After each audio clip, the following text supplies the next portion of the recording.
सर्व पत्रकार मित्रांचं स्वागत आहे। काल परवापासून ज्यावेळेला मी हँड्स डाऊन आणि स्ट्रेट अवे धारावी आणि अदानी या विषयावर जो एक फेक नरेटिव्ह भारतीय जनता पक्षाच्या विरोधामध्ये पसरवण्याचा प्रयत्न निर्बुद्ध आदित्य ठाकरे यांनी सुरू केला, तेव्हापासून मी त्यांना हेड्स ऑन घ्यायची सुरुवात केली आहे। फेक नरेटिव्ह भाजपच्या विरोधात रोखणे हे माझं कामच आहे। मुंबईकरांच्या हितासाठी बोलणं माझं कर्तव्य आहे। माझे विरोधक माझ्या विरोधात, माझ्या पक्षाच्या विरोधात कोणाचा सखा, कोणाचा मित्र, कोणाचा दलाल हे शब्द वापरून आम्हाला काही चिकटवू पाहायचे असले तरी ते असत्य जनतेसमोर मांडणं हे माझं प्रथम कर्तव्य मी समजतो। मी परवाही बोललो की शहरी नक्षलवाद्यांची भाषा, त्यांचा अजेंडा आणि त्यांचं प्रवक्तेपद आदित्य ठाकरेजी आणि उबाटा सेना करते आहे। आता त्यांच्या इकोसिस्टीम मध्ये माझ्या लक्षात आलं, काल परवा काही राष्ट्रीय पक्षांचे नेते सुद्धा, विरोधी पक्षातले नेते सुद्धा या शहरी नक्षलवाद्यांचा अजेंडा चालू पाहत आहेत। आदित्य ठाकरे यांना विचारलेल्या प्रश्नांपासून त्यांनी बगल दिली, त्यांनी पळ काढला आणि उत्तर देता येत नाही म्हणून आता इकोसिस्टीमला पुढे करण्याचा आणि आम्हाला प्रश्न विचारण्याचा प्रयत्न ते करत आहेत। माझं परत खुलं आव्हान आदित्य ठाकरेंना आहे, हिम्मत असेल तर चर्चेला या। आपले पिता कोणी शंका न व्यक्त करता सुद्धा प्रत्येक सभेत आम्ही मर्दांचा पक्ष आहोत, मर्दांचा पक्ष आहोत हे न विचारता सुद्धा सांगत असतात, कारण त्यांना माहिती। माझं तुम्हाला खुलं आव्हान आहे, तुम्ही मर्दांचा पक्ष असाल तर आदित्य ठाकरेजी माझं आव्हान स्वीकाराल। धारावी पुनर्विकास या विषयावर खुल्या चर्चेला या। तुम्ही सांगाल त्या ठिकाणी मुंबईकरांसाठी मी यायला तयार आहे। आणि एक, आदित्यजी तुम्हाला प्रश्नांची उत्तरं देता येत नसतील किंवा माहीत नसेल तर आमच्या बिचाऱ्या वर्षाताईंना पुढे करू नका। आमच्या बिचाऱ्या वर्षाताईंना पुढे करून त्यांची अडचण निर्माण करू नका, ही माझी कळकळीची विनंती आहे।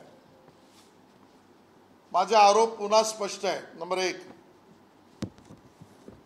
धारावीत राहणाऱ्या धारावीकर गरीब माणसाच्या घराचं स्वप्न याला तुमचा विरोध का? नंबर दोन, परमपूज्य भारतरत्न डॉक्टर बाबासाहेब आंबेडकर यांनी निर्माण केलेल्या संविधानांतर्गत असलेल्या अधिकारात बेघरांना घर, या बेघरांना घर या अधिकारांपासून माझ्या धारावीतील मराठी, मुस्लिम आणि दलित बांधवांना तुम्ही वंचित का ठेवू पाहताय? नंबर तीन,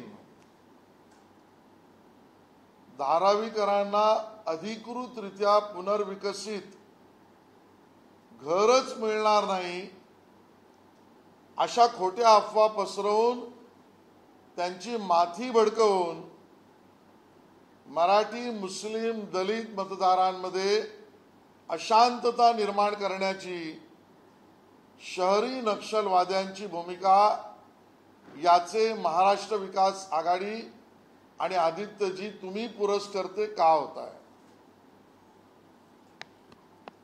आणि सगळ्यात गंभीर जो चौथा मुद्दा आणि प्रश्न आहे, धारावीतल्या जनतेला तुम्हाला अधिकृत घरं मिळणारच नाहीत. इन सिटू किंवा मुंबईत असं खोटं पसरवून त्यांची माती भडकवून त्यांची मतं मिळवण्याचा हा वोट जिहादचा प्रयत्न आदित्यजी तुमचा काय? हा वोट जिहाद आहे.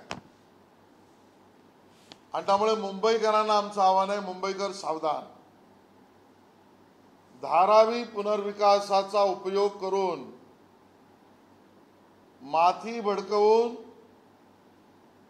वोट जिहाद धारावीचा उपयोग करून मुंबई शहरात केला जातोय.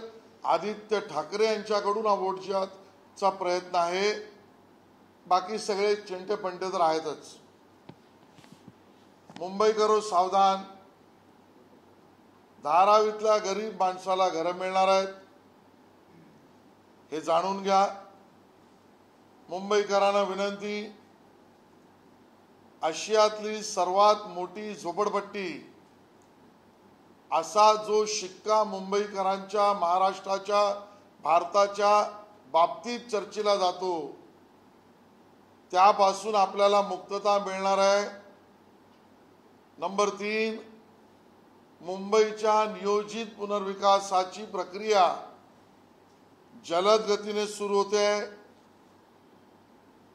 430 एकर युजेबल एरियापैकी 230 एकरवर धारावीत पुनर्विकास होऊन धारावीतच जवळजवळ 35% मोकळ्या जागा, रस्ते, मैदानं, बगीचा निर्माण होणार आहे. त्याला विरोध केला जातोय. Mumbai transport hub, railway, BST, metro, mono, underground metro, multi corridor hub धारावीत होणार आहे. त्याला विरोध केला जातोय. मुंबईकरो सावधान. ज्या धारावीचा पुनर्विकास न झाल्यामुळे माझ्या मुंबई महानगरपालिकेला एकही रुपयाचा प्रॉपर्टी टॅक्स नाही, सिवरेज टॅक्स नाही, रोड टॅक्स नाही, शॉप एस्टॅब्लिशमेंट टॅक्स नाही, स्टॅम्प ड्युटी नाही, ही आमदनी पुनर्विकास झाल्यावर मिळणार आहे. त्यापासून मुंबईकरांना वंचित केलं जात आहे. मुंबईकरो सावधान. रेंटल घरांची निर्मिती आणि घरांची विक्री यातून 15,000 कोटीच्या वर महापालिकेला आणि राज्य सरकारला आमदनी मिळणार आहे.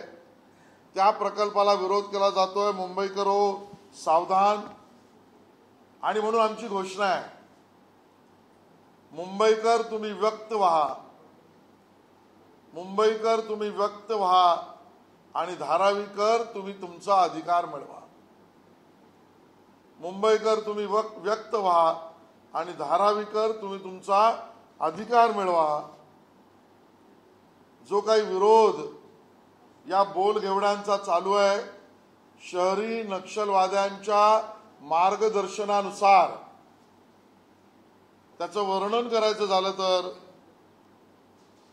त्यांची अदानीशी लढाई आहे, आमची गरिबांच्या घराची लढाई आहे. मवियाची अदानीशी लढाई, आमची गरिबांची घरं निर्माण होण्याची लढाई आहे. त्यांची गाडी फक्त अदानीपर्यंत येऊन थांबते. अदानी अदानी अदानी अदानी एक नरेटिव्ह. त्यांची गाडी फक्त अदानीपर्यंत येऊन थांबते. आमची बुलेट ट्रेन 230 एकरच्या धारावी पुनर्विकासाचं स्वप्न पूर्ण करते. त्यांचा प्रश्न अदानीच्या कमाईशी आहे. त्यांचे सवाल त्याची उत्तर मी पुढे देणार आहे. हे अदानींच्या कमाईशी आहेत. आमची भूमिका संपूर्ण मुंबई शाश्वत पुनर्विकासाची आहे. आणि त्यामुळे त्यांच्या डोक्यात फक्त अदानी, आमच्या डोक्यात धारावी आणि मुंबईकर. काही प्रश्न उपस्थित केले आहे, खटाखट उत्तर देऊन टाकतो.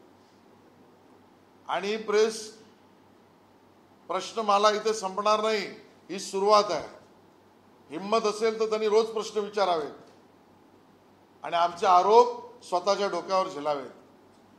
FSI अदानीला जास्त देणार, 1 स्क्वेअर फूट सुद्धा FSI DCPR 2034च्या नियमापेक्षा अदानीला दिला जाणार नाही.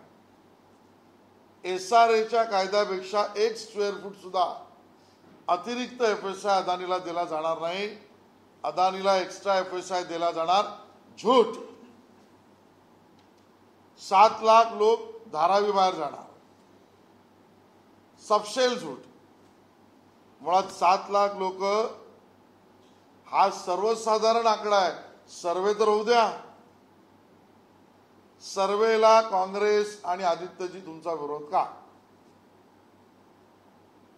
7 लाख लोक बाहेर जाणार हे खोटं का बोलताय, जेव्हा नियम स्पष्ट आहे. झोपडपट्टी पुनर्विकास कायद्यानुसार 2000 पूर्वीच्या ज्यांच्याकडे पुरावे आहेत ते सर्व धारावीकर, धारावीतच त्यांना पुनर्विकसित इन सिटू घर मिळणार आहे. नंबर 2, संपूर्ण मुंबईत आणि राज्यात जो कायदा पारित झाला काँग्रेसने तर 2000 नंतर ज्यांच्याकडे पुरावे आहेत त्या सगळ्यांनाच असंरक्षित आणि अनधिकृत केलं. गरिबांसाठी भाजपने 2000 नंतर 2011 पर्यंतच्या झोपडपट्टी वासियांना पुरावे असल्यामुळे संरक्षित करून सशुल्क पुनर्विकसित घराचा अधिकार दिला. आज मी पुन्हा सांगतोय, धारावी मधल्या 2011 पर्यंतच्या पुरावे असलेल्या धारावीकरांना सशुल्करित्या धारावीतच पुनर्विकसित घर मिळणार आहे. त्यामुळे त्यांना बाहेर टाकणार आहे. हा माती भडकवण्याचा शहरी नक्षलवाद्यांचा प्रकार आहे. सफेद झूट आहे. पुरावा द्या. आदित्य ठाकरेंना आव्हान आहे. तिसरा मुद्दा जो आहे, जे 2011 नंतर आहेत, जे संरक्षित पण नाहीत, अधिकृत पण नाहीत, अपात्र आहेत आणि जे वरच्या मजल्यावर आहेत, गरिबांनी आपली घरं धारावीमध्ये मजल्यावर मजला, खाली दुकान, वर घर, त्या वरच्या मजल्याला कोणीच रेकॉग्नाइज केलं नाही. हा पहिला अर्बन रिन्युअल प्रोजेक्ट आहे की जो अपात्र आणि अनधिकृतला आणि वरच्या मजल्याला सुद्धा रेकॉग्नाइज करतो आणि त्यांना सुद्धा मुंबईतच घर मिळवून देतोय.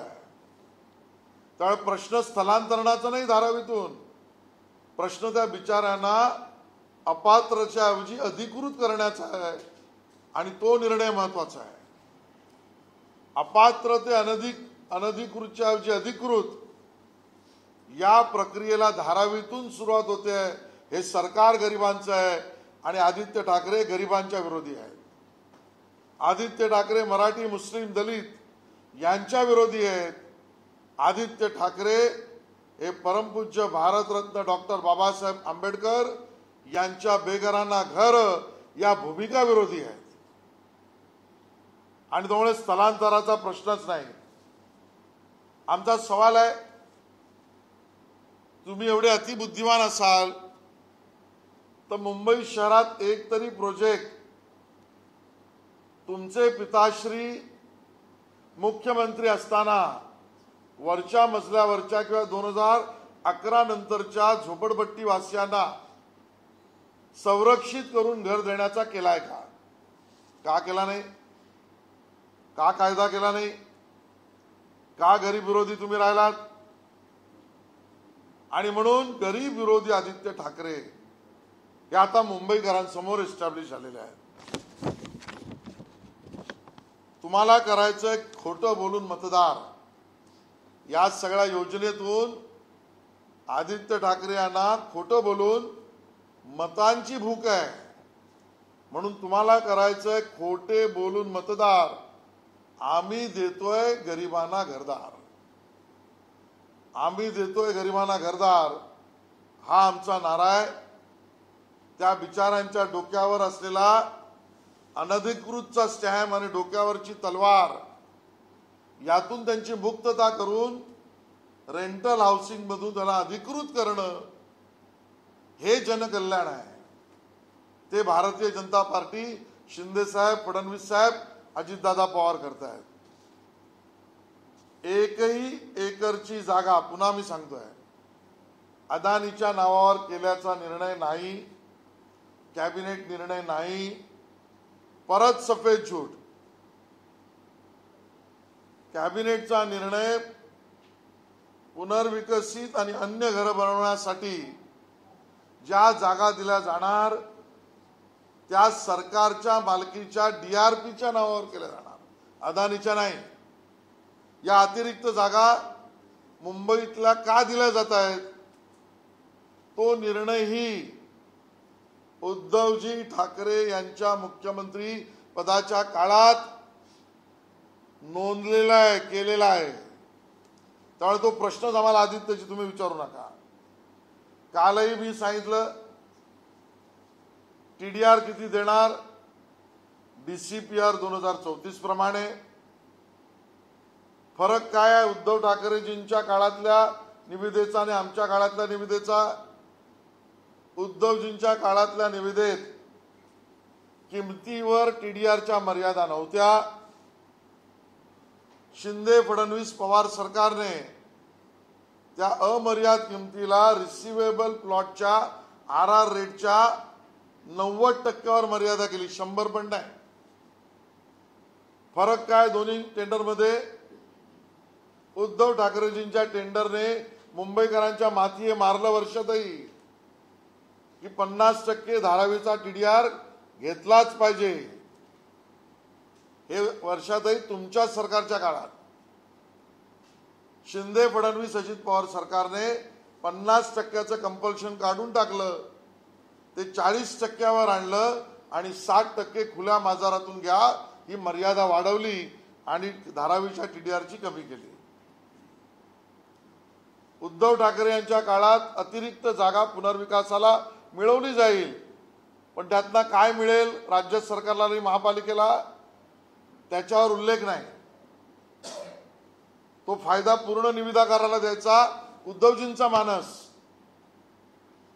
शिंदे फडणवीस पवार सरकारने रेडी रेकनरच्या 25% हा आता DRPला द्यावा लागेल, जी राज्य सरकारची संस्था आहे. हा घेतलेला आमदनी कमवण्याचा निर्णय. उद्धवजींच्या काळात TDR विक्रीची कार्यपद्धती अपारदर्शक. आता शिंदे फडणवीस पवार सरकारच्या काळात पोर्टलवरून पारदर्शक पद्धतीने TDR विक्री, आणि त्यामुळे उद्धवजींचं टेंडर निविदाकाराला मदत करणारं आदित्यजी तुमच्या पिताश्रींनी केलेलं आताच्या टेंडरमध्ये केलेले बदल निविदाकारावर, अदानीवर मर्यादा आणणार आहे. इंडेक्सेशनचं काय, इम्पॅक्ट असेसमेंटचं काय, याची उत्तरं तयार आहेत. हिंमत असेल तर प्रश्न पुन्हा विचारा, मी उत्तर द्यायला तयार आहे. पुन्हा एकदा शेवटला माझं आदित्य ठाकरे यांना खुलं आव्हान आहे, चर्चेला या, नाहीतर निर्बुद्ध ही पदवी स्वीकार करा.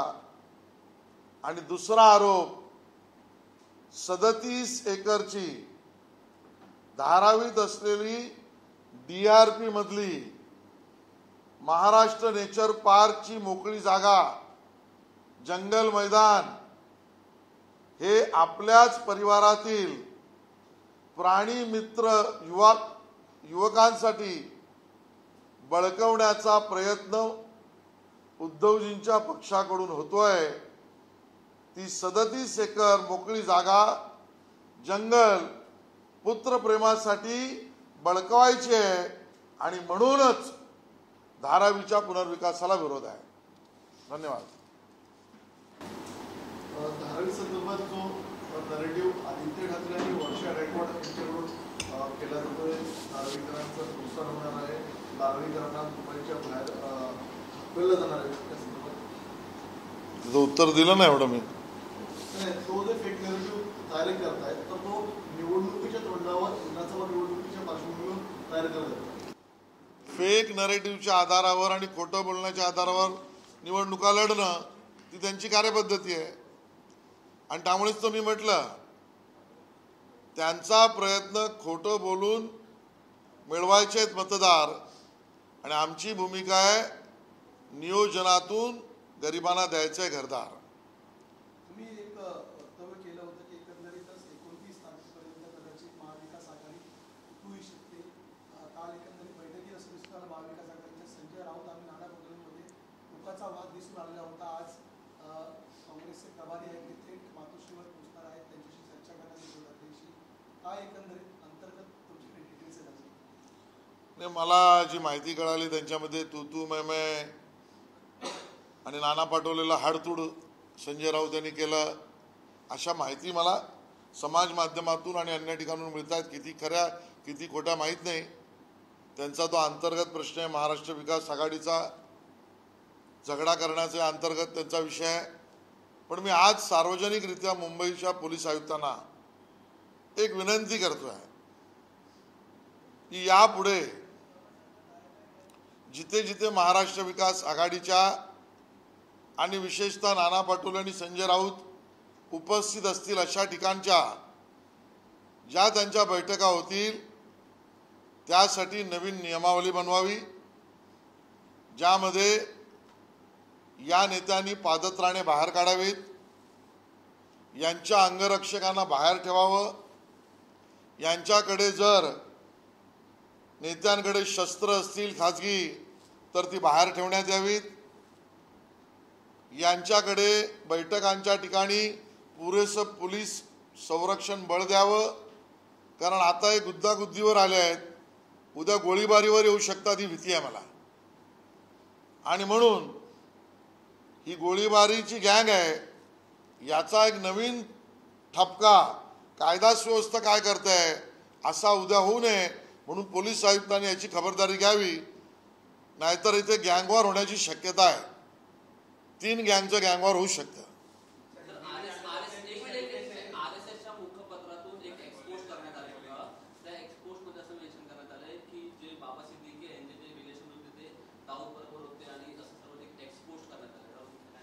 त्यांची माहिती असेल त्यांनी सांगितलं असेल, मला याबद्दल माहित नाही.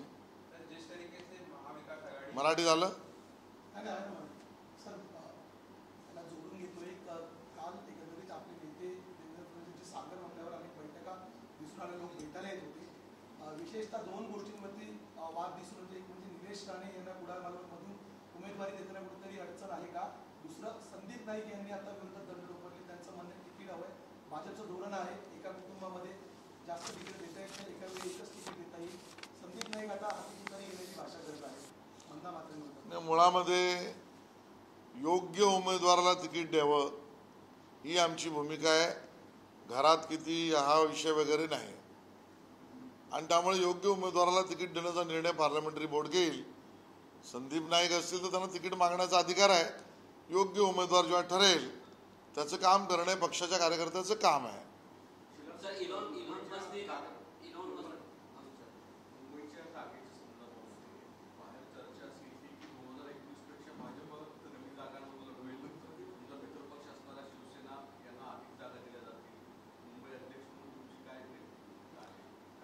आमची आपापसात संपूर्ण चर्चा अतिशय तू मैं महाविकास आघाडी सारखी न करता अतिप्रेमाने चालू आहे.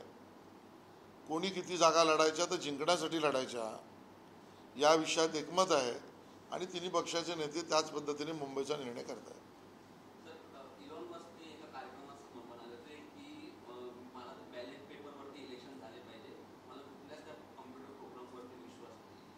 इलॉन मस्क आणि बॅलेट पेपर अशा मागणीचा जर भाग असेल तर टेक्नॉलॉजीच्या आधारावर त्यांच्या रॉकेट लॉन्चिंगच्या प्रोजेक्टवर बिहारमधल्या पप्पू यादवांनी बोलल्याचं काय होईल अशीच भूमिका ते मांडतायत.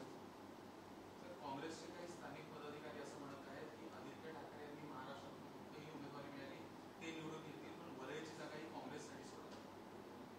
मला वाटतं आदित्य ठाकरे यांना वरळीतून जो पळ काढायचा आहे त्या आधीची भूमिका बनवण्याचं काम हे अशा वक्तव्यातून दिसतंय.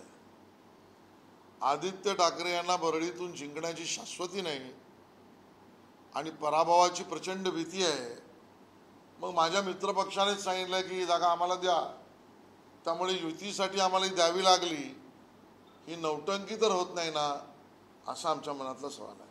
सर, युतीचा सगळ्यात मोठा फटका भाजपला बसताना पाहायला मिळते, कारण भाजपकडून अनेक पदाधिकारी आहेत, वरच्या स्तरावरचे माजी आमदार आहेत, ते आता एकंदरीत ठाकरे गट किंवा शरदचंद्र पवार गटाकडे जाताना पाहायला मिळत आहे. असं वाटत नाही का? कारण राजन तेलींचा काल ठाकरे गटात प्रवेश बघा, स्पष्टच सांगायचं झालं तर ज्या वेळेला लोक आमच्याकडे पक्षाकडे येत होती त्यावेळेला यांची ताकद काय, हा हिणवण्याचा प्रकार उद्धवजी करत होते. ज्या वेळेला तिथून येणाऱ्या माणसाला आम्ही घेत होतो त्यावेळेला हेच उद्धवजी तुमच्याकडे वॉशिंग मशीन आहे काय हे टोचून बोलण्याचा प्रकार करत होते. ज्या वेळेला स्वपक्ष आणि स्वघर सोडून भाजपकडे लोक येत होती त्यावेळेला घरं फोडण्याचं काम भाजप करतंय हे उद्धवजी आरोप करत होते. त्या ठिकाणी ज्या वेळेला स्वपक्षाला लाथ मारून विरोधकात असलेल्या लोक भाजपकडे येत होती त्यावेळेला माझा पक्ष संपवण्याचं काम केलं जातंय याची कोलेकोई उद्धवजी करत होते. मग आता माझा त्यांना प्रश्न आहे की जी लोक आमच्याकडनं तुम्ही घेताय तर त्याबद्दल उद्धवजी तुम्हाला आम्ही हा प्रश्न विचारायचा का की आमच्या उकिरड्यावरच तुम्ही पोट भरताय, आमच्या पडलेल्या शीतांवरच तुमचं पोट भरण्याचं काम चालू आहे, असा प्रश्न विचारावा का? निवडणूक प्रचार समारोहासाठी शिवाजी पार्कसाठी स्पर्धा लागलेली आहे. शिवसेना असेल, भाजपसोबत मनसेने देखील दावा केला आहे. तर काय दावा करणं प्रत्येकाचा अधिकार आहे, दावा जरूर करावा, पण शिवाजी पार्कचं मैदान गाजवणार महायुतीच. ठीक आहे.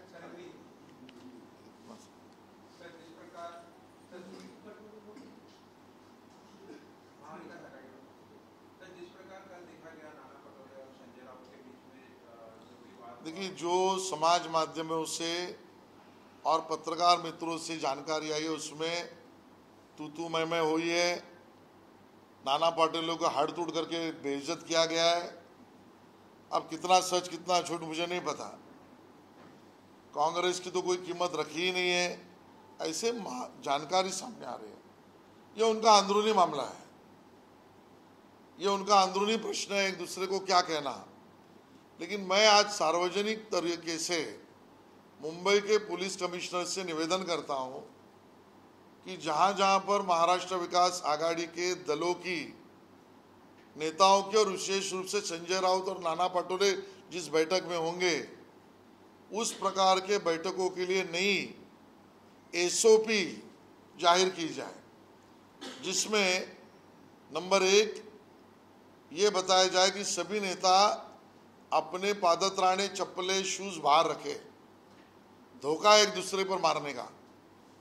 दूसरी बात, ये अपने बॉडीगार्ड्स को बाहर रख दे. तीसरी बात, ये नेताओं के पास सेल्फ कोई अगर एम्युनिशन है, वेपन है, तो वो भी बाहर रखे. और पुलिस कमिश्नर उनकी बैठकों के जगह पुख्ता बंदोबस्त दे, क्योंकि गर्माहट इतनी हो गई है कि अब इनके तीनों दलों में आगे चलकर गैंग वॉर और फायरिंग भी हो सकती है. और फिर ये लोग सवाल या निशान खड़ा करेंगे कि महाराष्ट्र का होम डिपार्टमेंट क्या कर रहा है. और इस बात से बचना है तो ये एसओपी करे. देखो, एलन मस्क के सवालों का मैं जवाब देना नहीं चाहता.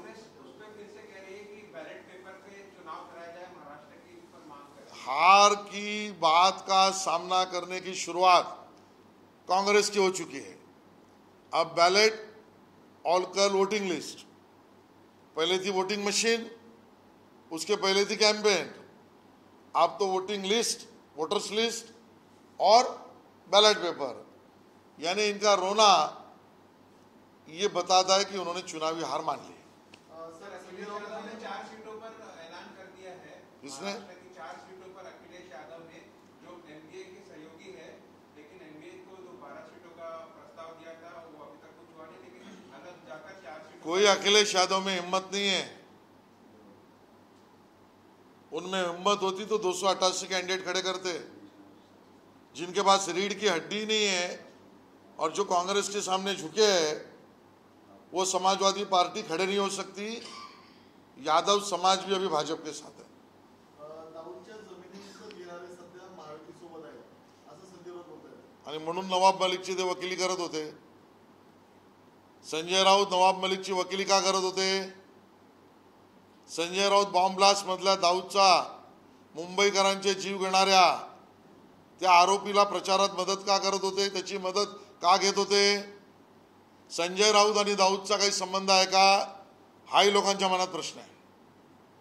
सर, पण एकंदरीत आता जी चर्चा सुरू आहे राष्ट्रवादीकडून नवाब मलिक यांची मुलीला कुठेतरी उमेदवारी देण्याची चर्चा सुरू आहे, मात्र महायुतीमधील पक्ष आहे राष्ट्रवादी, तुमचा त्याला पाठिंबा? भारतीय जनता पक्षाला मान्य नाही। त्यांच्या मुलीलाही उमेदवारी दिली. भारतीय जनता पक्षाला दाऊदशी संबंधित कुठल्याही उमेदवाराबद्दल आम्हाला त्याची मान्यता नाही। सर, महायुति में किस तरीके की तैयारियां चल रही, कब तक आणि ऐलान किया जाएगा? जे संजय राऊत यांच्या प्रश्नाचं उत्तर द्यायचं असेल तर त्यांनी प्रकाश आंबेडकरांची आजची प्रेस वाचावी। हे आम्ही म्हणत नाही आहोत। ज्याचे प्रवक्ते म्हणून संजय राऊत काम करतायत, मला माहित नाही खरं आहे की खोटं आहे, पण प्रकाश आंबेडकर म्हणतात शरद पवार दाऊदला केव्हा केव्हा कुठे कुठे भेटले। संजय राऊत, तुम्ही तर चुकून त्यावेळेला नव्हतात ना, हे महाराष्ट्रासमोर स्पष्ट द्या उत्तर। सर, महायुति की किस प्रकार की चल रही है बातचीत और कब तक ऐलान सीटों का किया? सब बातों की देखो, महायुति में इसका प्रॉब्लम ही नहीं है। हमारी सिटिंग सीटें ही 205 के ऊपर है, उसका निवाड़ा हो चुका है। बचती है 70 सीटें। उस 70 सीटों में चर्चा होती है। उसमें भी 20-30 सीटें ऐसी है कि हमको विपक्ष को जिंदा रखना है, तो विपक्ष की सीटें हैं, उसमें भी हम कोई झगड़ा नहीं करते हैं, क्योंकि कल भी वो हमारे साथ आ सकते हैं। तो 20-30 उसमें भी झगड़ा नहीं है। 30-40 सीटों का विषय है।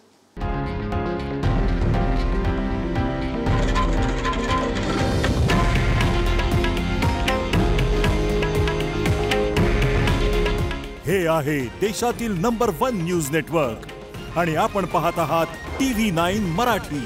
काळजी तुमची, हित महाराष्ट्राचं।